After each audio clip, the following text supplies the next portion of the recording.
Hello friends, welcome to AH times. Friends, మన యొక్క AP రాష్ట్ర వ్యాప్తంగా మే 1న ఇవ్వబోయే పెన్షన్లకు సంబంధించి ఏపీ ప్రభుత్వం అయితే మనకు 3 కొత్త ఆప్షన్లు అయితే విడుదల చేశారు. సో తప్పనిసరిగా ఈ ఒక్కటి చేసుకుంటేనే మీకు పెన్షన్ అయితే అందబోతుంది. అయితే ఆప్షన్లు ఏంటి, దానికి సంబంధించిన పూర్తి వివరాలు తెలియజేస్తాను. అలాగే కొంతమంది పెన్షన్లు అనేవి కొన్ని కారణాల చేత రద్దు చేస్తున్నారు ప్రభుత్వము.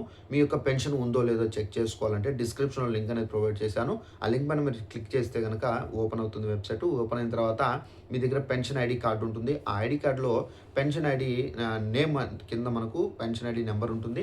ఆ నెంబర్ అనేది ఎంటర్ చేసి సబ్మిట్ చేస్తే చాలు మీ యొక్క పెన్షన్ అనేది యాక్టివేషన్లో ఉంటే టెన్షన్ పడాల్సిన అవసరం అయితే లేదు. ఒకవేళ ఇన్యాక్టివేషన్ ఉంటే కనుక తప్పనిసరిగా సచివాలయంలో అయితే మీరు అప్రోచ్ అవ్వాల్సి అయితే ఉంటుందండి. ఇక వివరాల్లోకి వెళ్ళినట్లయితే మన యొక్క ఏపీ రాష్ట్ర వ్యాప్తంగా మే 1న ఇవ్వబోయే పెన్షన్లకు సంబంధించి ఏపీ ప్రభుత్వం ఆప్షన్లు అయితే విడుదల చేశారు.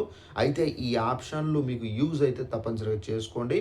సో ఈ ఆప్షన్ల ద్వారా మీకు యూజ్ ఏంటి, ఎలా చేసుకోవాలో కూడా మీకు ఈ వీడియోలో ఎక్స్ప్లెయిన్ అయితే చేస్తాను. ఇక లేట్ చేయకుండా వీడియోని స్టార్ట్ చేస్తాము.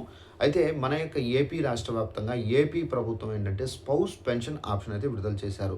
అసలు ఈ ఆప్షన్ ఎందుకు పనికి వస్తుందంటే, సో ఎవరైతే పెన్షన్దారుడు అంటే భర్త ఎవరైతే పెన్షన్ పొందుతూ సడన్గా చనిపోయి ఉంటారో, సో ఆ చనిపోయినప్పుడు సో భార్యకు ఈ పెన్షన్ అనేది ట్రాన్స్ఫర్ అవుతుంది.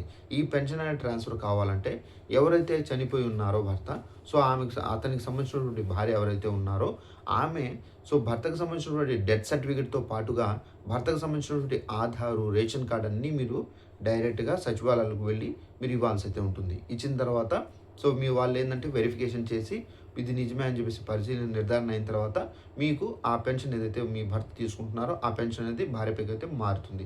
మే 1న అయితే ఈ పెన్షన్ అయితే వచ్చేస్తుంది. ఇక సెకండ్ ఆప్షన్ చూసుకున్నట్లయితే పెన్షన్ ట్రాన్స్ఫరబుల్ ఆప్షన్. ఈ పెన్షన్ ట్రాన్స్ఫరబుల్ ఆప్షన్ ఎందుకు పనిచేస్తుంది ఏంటనేది మీకు ఎక్స్ప్లెయిన్ అయితే చేస్తాను. మనకి ఏంటంటే కొంతమంది పెన్షన్లు అప్లై చేసి ఉంటారు. సో ఫర్ ఎగ్జాంపుల్ ఒక ప్రదేశంలో ఉండి అప్లై చేసేసి ఆ ప్రదేశాన్ని విడిచి అంటే వృత్తిరీత్యా కానివ్వచ్చు, సో పనుల రీత్యా కానివ్వచ్చు, సో వాళ్ళు వేరే ప్రదేశానికి వెళ్ళి స్థిరపడి ఉంటారు. సో వాళ్ళు పెన్షన్ కావాలంటే ప్రతి నెల ముందు ఎక్కడైతే ఉన్నారో అక్కడికి వచ్చి పెన్షన్ తీసుకొని మళ్ళీ వెళ్ళాల్సిన పరిస్థితి. సో ఇలా చాలా వరకు ఇబ్బంది అవుతుందని ప్రభుత్వం ఏంటంటే పెన్షన్ ట్రాన్స్ఫర్ ఆప్షన్ అయితే విడుదల చేశారు. ఈ పెన్షన్ ట్రాన్స్ఫర్ ఆప్షన్ మీరు ఎలా యూజ్ చేసుకోవాలంటే, ఇప్పుడు మీరు ప్రజెంట్ ఎక్కడైతే ఉన్నారో అక్కడ ఉన్నటువంటి సచివాలయాల్లో సో మీరు ఆ అడ్రస్ అనేది అప్డేట్ చేసుకుంటే చాలు. సో మీకు పెన్షన్ అనేది మే 1న అయితే డైరెక్ట్గా అధికారులు వచ్చి ఇప్పుడు మీరు ఎక్కడైతే ఉన్నారో అక్కడికి వచ్చి ఇవ్వడం అయితే జరుగుతుంది. ఇక నెక్స్ట్ వచ్చేసి పెన్షన్దారుల్లో కొంతమంది పెన్షన్లు అనేవి సో మనకి ఏంటంటే బోగస్ పెన్షన్లు అయితే ఏరివేసే యోచనలో ప్రభుత్వం అయితే ఉంది. కొంతమంది లంచాలు ఇచ్చి ఈ విధంగా పెన్షన్లకు అప్లై చేసుకొని వికలాంగత్వం లేకపోయినా కానీ వాళ్ళు పెన్షన్ అయితే పొందుతున్నట్టుగా ప్రభుత్వం గుర్తించారు. సో ఇలా ఎవరైతే ఉన్నారో అలాంటి వారికి సంబంధించి పెన్షన్లు అయితే హోల్డ్ అయితే పెడుతున్నారు. ఫర్ ఎగ్జాంపుల్ ప్రభుత్వం అనుకోకుండా బై మిస్టేక్గా ఎవరైనా అర్హత ఉన్నప్పటికీ సో హోల్డ్లో పెట్టి ఉంటే కనుక మీరు మళ్ళీ అప్పీల్ ఆప్షన్ అయితే ఉంది.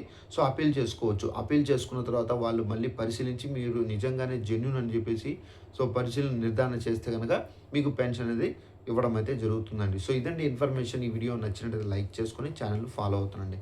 Thanks for watching this video. All the best.